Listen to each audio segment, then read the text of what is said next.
Welcome back everyone. আবারও চলে আসলাম নতুন একটা ব্র্যান্ড নিউ ভিডিও নিয়ে। অবশ্যই আজকে ভিডিও টাইটেল এবং থাম্বনেল থেকে ইতিমধ্যে বুঝতে পারছেন আজকে ভিডিওটা কি টপিকের হতে চলেছে। তো আজকের ভিডিওটা হতে চলেছে ইউটিউব চ্যানেলের প্রফেশনাল লোগো কিভাবে মোবাইল ফোন দিয়ে প্লাস পিক্সেল দিয়ে মেক করতে পারবেন আপনার হাতে থাকা স্মার্টফোন দিয়ে। চলেন বেশি না কথা বলে চলে যাই আমরা মূল ভিডিওতে। তো আজকের এই ইউটিউব প্লাস ফেসবুকের যে প্রফেশনাল লোগো এই লোগোটা আমরা ফুল মেক করবো পিক্সেল অ্যাপ দিয়ে, আর যেগুলো পিএনজি প্লাস ফন্ট ইউজ করবো সবগুলো ডিসক্রিপশন বক্সে দিব। তো কিভাবে এই লোগোটা আপনারা ইউজ করতে পারেন প্লাস কিভাবে এই লোগোটা মেক করবেন আজকে ফুল ভিডিওটা দেখলে আপনারা বুঝতে পারবেন আশা করি। চলেন বেশি না কথা বলে চলে যাই আমাদের ফোন স্ক্রিনে।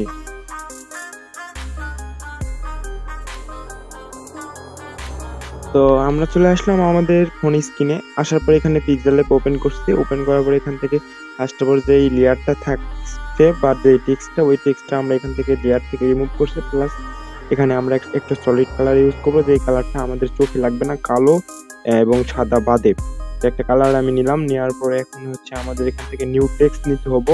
তো আমি যেভাবে করিতেছি সেম প্রসেসে আপনারা করবেন। নিউ টেক্সট নিয়ে আমার ইউটিউব চ্যানেলের ফার্স্ট লেটার আর লাস্ট লেটার লিখবো। আমি এখানে এক্সআর লিখতেছি, তো আপনারা ইউটিউব চ্যানেলের নাম অনুযায়ী লিখবেন।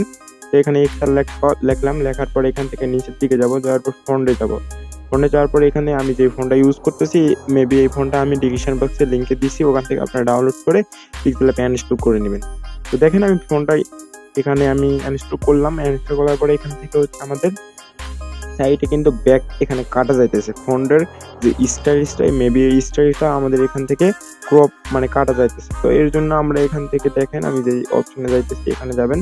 তারপরে এখান থেকে দুইটা অপশন আমাদের একবারে দুইটা সেম রাখবেন। এখানে হচ্ছে যদি এইটাও 30 রাখেন তাহলে আমাদের ওইটাও 30 রাখতে হবে। হাইট আর যেটা আছে দুইটাই আমাদের সেম রাখতে হবে। রাখার পর ছোট করব। ছোট করার পর এখান থেকে আমরা রিলেটিভ পজিশনে যাওয়ার পর এই দুইটা মাঝ বরাবর বা আমাদের টেক্সটটা একবারে মাঝের বরাবর নেব। নেওয়ার পর এখান থেকে একটা কালার পিক করব।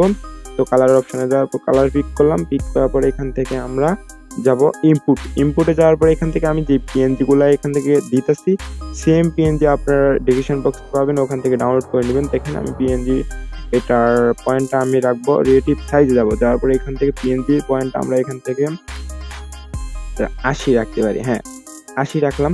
রাখার পরে এখান থেকে রিলেটিভ পজিশনে যাওয়ার পর মাঝ বরাবর নিয়ে আসলাম। তো সেম প্রসেসে আপনারা করবেন। করার পরে এখান থেকে লক মারবেন। তো একটা করে লেয়ার অ্যাড করবেন আর লক মারবেন। আবার একটা পিএনজি আমি নিতেছি, এখান থেকে আপনারা নেবেন। এখান থেকে এই পিএনজিটা নিলাম। নেওয়ার পর এখান থেকে এটা নেম টেমপ্লেটের পিএনজি। তো এই পিএনজিটা আমরা এখান থেকে অ্যাডজাস্টমেন্ট করে নিচ থেকে এখানে যে জায়গাটা নাম বসবো আমাদের ইউটিউব চ্যানেলের ওই নামের জায়গাটা আমাদের এখানে বসাইতে হবে। তো এইভাবে আমরা কিন্তু সব পিএনজি গুলা ইনপুট করবো। তো এখানে আমরা একটা পাতার পিএনজি নিব। এই পিএনজিটাও সেম প্রসেসে নিব। নেওয়ার পর এখান থেকে আগেরটা লক মারবো। লক মারার পর এটা হচ্ছে রোটেট করবো। দেখেন এখানে আমি হাত দিয়ে ধরে রোটেট করতেছি। আপনার রোটেট একটা অপশন আছে 3D রোটেট প্লাস একটা 1 রোটেট। তো ওই রোটেট দিয়েও আপনি করতে পারবেন। এখান থেকে আমি রোটেট করলাম। করার পর এখান থেকে কপি করার পর 3D রোটেট যাওয়ার পর ওয়াই যেটা আছে এটা আমি রোটেট করলাম। রোটেট করার পর এখান থেকে এই রোটেটের অপশনে তারপর -10 দিবেন। যেভাবে আপনার পজিশন মতন হবেন এইভাবে দিয়ে পজিশন করে নেবেন। নেওয়ার পর এখান থেকে হাত দিয়ে সোয়াইপ করে আপনার অ্যাডজাস্টমেন্ট মতন ওটার সেম প্রসেসে ওটাও যেমন বসাচ্ছে এই সাইডটাও ওই সেম প্রসেসে আপনার অ্যাডজাস্ট মতন বসাই নেবেন। তো আমি এইভাবে বসাই নিতেছি। তো আমার বসা শেষের পর আর একটা পিএনজি আছে, এটা হচ্ছে কিং এর পিএনজি। আপনারা যদি ফুল ভিডিওটা দেখেন তাহলে আপনারা এই লোগোটা একদম সহজ নিয়মে বুঝতে পারবেন। মেবি 8 মিনিটের একটা ভিডিও। তো 8 মিনিটের ভিডিও যদি আপনার ফুল সোয়াইপ করেন বা ফুল দেখেন তাহলে এই লোগোটা কিন্তু আপনারা ইজিলি আমার মতন 2 থেকে 3 মিনিটের মতন আপনারা কিন্তু লোগোটা মেক করতে পারবেন। তো এখানে আমি কিং এর পিএনজিটাও বসালাম। বসার পর এখান থেকে হচ্ছে আরেকটা পিএনজি বা আমাদের ব্যাকগ্রাউন্ড বসাবো। এখান থেকে আমি একটা ব্যাকগ্রাউন্ড নিতেছি আমার পছন্দ মতন। এই ব্যাকগ্রাউন্ড লিঙ্কটাও ডেসক্রিপশন বক্সে থাকবে, এই ব্যাকগ্রাউন্ডটা আপনারা অ্যাড করবেন। তো ব্যাকগ্রাউন্ডটা নেওয়ার পর এখান থেকে রিলেটিভ সাইজে যাওয়ার পর এটা হচ্ছে আমি একবারে ফার্স্ট লেয়ারে রাখলাম। রাখার পর লক করে হাইড করে রাখলাম। আমাদের সুবিধার ক্ষেত্রে হাইড করলাম। করার পরে এখানে হচ্ছে আমাদের নেম টেমপ্লেট যেটা আছে এটা একটু বড় করবো। প্লাস এখানে আমরা নাম লেখার পর নামটা ট্রান্সপারেন্ট মানে আকারে আমরা দিব। তো কিভাবে আমি করতেছি সেম প্রসেসটা আপনারা দেখেন, ফলো করেন। ফার্স্ট অফ অল এখান থেকে নিচে নিয়ে আসলাম। উপর দিকে একটু বেশি গেছিল, তো নামটা নিচে নিয়ে আসার পর এখান থেকে এডিটে যাওয়ার পর এখান থেকে আমরা নিউ একটা আমাদের ইউটিউব চ্যানেলের নামটা এখানে দিব। তো এখানে আমার ইউটিউব চ্যানেলে এক্সআর আসাদ দিলাম। দেওয়ার পর এখান থেকে আমাদের ফন্ট অপশনে যাব। ফন্ট অপশনে যাওয়ার পর এখান থেকে আমরা একটা সলিড একটা ফন্ট নেব। ইংলিশ দিয়ে লেখলেন ইংলিশ ফন্ট নেবেন, যদি বাংলা টেক্সট লেখেন বাংলা ফন্ট নেবেন। আমি ইংলিশ লিখছি এই জন্য ইংলিশ একটা ফন্ট নিলাম। নেওয়ার পরে এখান থেকে হচ্ছে কাপ, দেখেন আমি কিভাবে রোটেট করতেছি। তো এটার কালারটা আগে পরিবর্তন করব। এখান থেকে আমরা সলিড সাদা কালার দিব। সাদা কালার দেওয়ার পর এখান থেকে নিচে হাত দিয়ে সোয়াইপ করবো, করার পর নাম টেম্পলেটের উপর নিয়ে আসবো। নিয়ে আসার পর এখান থেকে কাপ যেটা আছে এই জায়গা, তারপর এটা হচ্ছে রোটেট বা একটু বাঁকা করে নেব।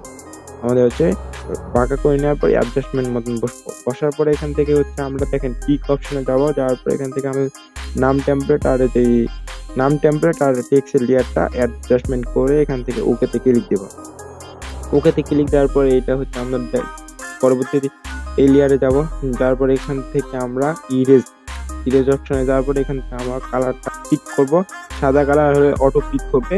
তারপরে এখান থেকে নিচে যেটা আছে ওটা একটু বাড়াই দিলে কিন্তু আমাদের নামের জায়গাটা ট্রান্সপারেন্ট মানে একবার পিএনজি হয়ে গেছে। দেখেন আমি কালার পরিবর্তন করছি, তাহলে আপনি বুঝতে পারবেন। দেখেন মেবি আমি বুঝতে পারছেন আপনারা এতক্ষণ আমি কি কাজটা করলাম এই নেম টেমপ্লেটের উপর বা আমার নামটা রেখে। তো এইভাবে আপনারা সেম প্রসেসে করবেন। করার পরে এখান থেকে হচ্ছে আমাদের এখন সব কয়টা লেয়ার এখান থেকে মাস্ক করতে হবে। দেখেন আমি সব কয়টা লেয়ার, শুধু ব্যাকগ্রাউন্ড লেয়ারটা ছাড়া সব লেয়ার এখান থেকে আমরা মাস্ক করতেছি। যদি বুঝতে না পারেন অবশ্যই কমেন্ট করে জানাবেন যদি আপনারা বুঝতে না পারেন। দেখেন আমরা এখান থেকে করার পরে এখান থেকে টেক্সচারে যাবো, সব লেয়ারটা একটা লেয়ারে কনভার্ট করব। সব পিএনজিটা মার্জ করার পরে এখান থেকে আমরা এখান থেকে একটা পিএনজি নিব। এখান থেকে এই পিএনজিটা নিলাম, নেওয়ার পরে এখানে টিক দিলাম। দেওয়ার পরে এখন হচ্ছে আমরা ব্যাকগ্রাউন্ডটা এখান থেকে আনহাইড করব। করা শেষের পরে এটা হচ্ছে আমরা একটু ছোট বড় করব, প্লাস এখানে একটু শ্যাডো দিব, পিছনে শ্যাডো, প্লাস এখানে এমবসও আপনারা দিতে পারেন বা 3D কোনো কিছু এখানে ইউজ করতে পারেন। তো আমি এখানে শ্যাডো দিব, প্লাস একটু ছোট করে আমরা শ্যাডো দিব আর এমবস দিব, এই দুইটা জিনিস আমি দিতেছি। আপনারা যদি 3D দিতে চান তাহলে এখান থেকে 3Dও দিতে পারবেন। তো এখান থেকে এমবস দিতেছি, যার পরে আমি যেগুলা দিতেছি এগুলা সবগুলো আপনারা নোট করে নেবেন। প্রথমে ব্লাড যেটা আছে ওইটা আমি এখানে হচ্ছে 19 রাখলাম বা একবারে মাইনাস। আপনারা দেখেন আমি কিভাবে কি করতেছি। তো এখানে শ্যাডো ফার্স্ট অফ অল দিলাম, দেওয়ার পর এখান থেকে এমবস দিতেছি। এমবস এরকম করে ভাঙে যাবে, এটা স্বাভাবিক। ভাঙে যাওয়ার পরে এখান থেকে ঠিক কিভাবে করবেন সেটা আমি দেখাচ্ছি। এমবস দিলাম, দেওয়ার পরে এটা হচ্ছে আমরা ক্রিয়েটিভ সাইজে যাওয়ার পর এখান থেকে ছোট করবেন। দেখেন আমি ছোট বড় করলে এইরকম হবো। তো হওয়ার পর এখান থেকে লেয়ারে যাবেন, দেখেন আমি এভাবে করবেন। করার পর এখান থেকে শেপ নেবেন, ফার্স্ট অফ অল একটা শেপ নিয়ে উপর দিকে সোয়াইপ করবেন, শেপটা উপর দিকে হয়ে যাবে। তারপর এখান থেকে টিক দিবেন, তারপর এই দুইটা লেয়ার একবার মার্জ করবেন। শেপ একটা নিলেন প্লাস এই লেয়ারটা আমরা মার্জ করলে এখানে কিন্তু এমবস ফিক্সড হয়ে যাবে। কোনো বাঁকাবুকি আর শেপ করলে কোনো রকম অসুবিধা হবো না। তো এইভাবে আপনারা সেম প্রসেসে করবেন।